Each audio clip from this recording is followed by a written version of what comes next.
Alors je vous propose, je vais essayer de faire une brève introduction donc, au débat, à partir des deux interventions de nos camarades Alain et Yves, et ensuite nous pourrons intervenir à notre guide. Alors donc, nous venons de voir deux moments, je dirais, historiques importants de l'histoire à la fois politique, syndicale de la France, qui s'inscrivent donc dans deux moments très différents. Plus fort. Dans deux moments très différents, puisque 150 ans à peu près les séparent. Et donc l'intérêt pour nous, c'est d'essayer de comprendre quelles sont à la fois les différences et les similitudes. Qu'est-ce qui fait le lien de ces deux périodes et en quoi pour autant elles sont différentes, et surtout de se poser la question quelles leçons on peut tirer, quels enseignements on peut tirer de ces deux périodes pour essayer d'éviter ce qui s'est passé après 1936, c'est-à-dire la guerre et le fascisme. Vous voyez, donc les enjeux sont fondamentaux de mon point de vue. Donc les différences sont importantes parce que nous ne sommes pas dans les mêmes conditions historiques. Les partis politiques sont différents en tant que force organisée. Les rapports de force entre le patronat et les travailleurs sont différents. Il y a des divisions syndicales, mais il y a des perspectives de réunification. Les forces syndicales sont totalement différentes. Sophie Binet nous parlait de 600 000 adhérents. Et là, nous avons vu, dans ce que nous a dit Alain, qu'après les grèves de 1936, 5 millions d'adhérents. Donc vous voyez, nous n'avons pas les mêmes rapports de force. Les mentalités des travailleurs sont différentes. Pourquoi? Parce qu'ils ne sont pas dans les mêmes conditions sociales et économiques que celles d'aujourd'hui. Le capitalisme n'a pas encore développé sa perspective de consumérisation ou consumérisme des travailleurs, c'est-à-dire essayer de les avoir par les biens matériels qui ne bénéficient qu'à une partie, une frange des couches moyennes, essentiellement des couches moyennes, et dont une grande partie est exclue.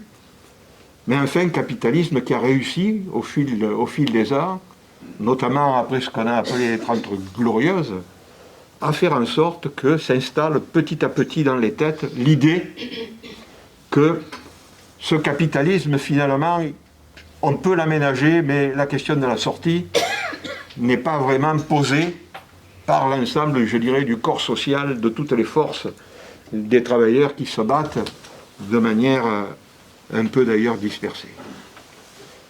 Alors, donc tout ça fait des différences, mais il y en a d'autres beaucoup plus fondamentales et dont Yves nous en a rappelé un peu quelques-unes. Il n'y avait pas en 1936 le problème environnemental qu'on connaît aujourd'hui. La crise environnementale, vous avez vu ce qui s'est passé à Valence, hein, et ailleurs de par le monde, est une alerte qui montre que, une alerte qui est d'ailleurs à mettre sur le dos, je dirais presque à 100% du capitalisme. C'est le capitalisme qui génère cette situation de crise environnementale. Mais en 1936, cette question ne se posait pas. En 1936, la question également était différente quant aux perspectives, quant à l'imaginaire, je dirais politique et social, que la classe ouvrière pouvait construire. Pourquoi? Parce qu'il y avait un bloc soviétique déjà installé et qui offrait dans la perspective du communisme dans les classes ouvrières et travailleuses.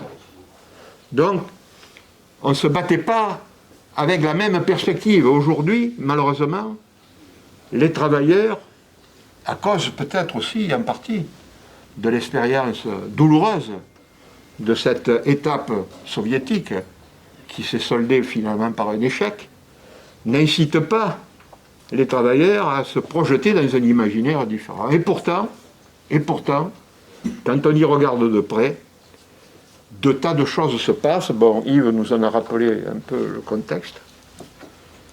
Des gens se battent, s'organisent, créent des situations historiques nouvelles, notamment à travers les coopératives, parce que les coopératives, c'est pas que la Scopti. Hein. Si vous prenez par exemple en Espagne, il y a une coopérative qui s'appelle Mondragon, qui a 80 000 travailleurs, 80 000 travailleurs, qui est organisée à la fois sur le plan régional, national et international. Donc si on fait la liste, mais bon, c'est pas l'objet ici, y compris en France, en Argentine aussi. Vous savez, en Argentine, quand il y a eu la crise de 2002, il y a eu ce qu'on a appelé les usines reconstituées par les travailleurs à travers justement ces coopératives et ces systèmes d'autogestion. Ils ont pu sauver des milliers et des milliers d'emplois. Bon, bref. Il y a aussi des initiatives qui sont prises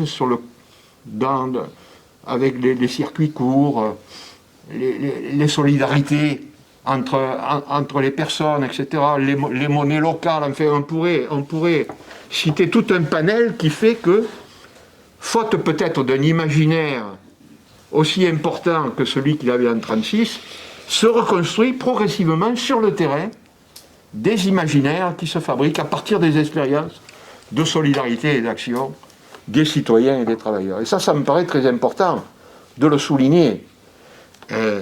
Et c'est un peu ce que nous dit Sophie Binet, lorsque dans son discours, elle montre que finalement, ce nouveau Front populaire ne s'est pas construit comme ça uniquement à travers la dimension politique, mais parce qu'il y a nécessité, comme en 1936, que l'ensemble des travailleurs et des citoyens s'en mêlent. Hein, voilà, donc cette dynamique, elle est très importante.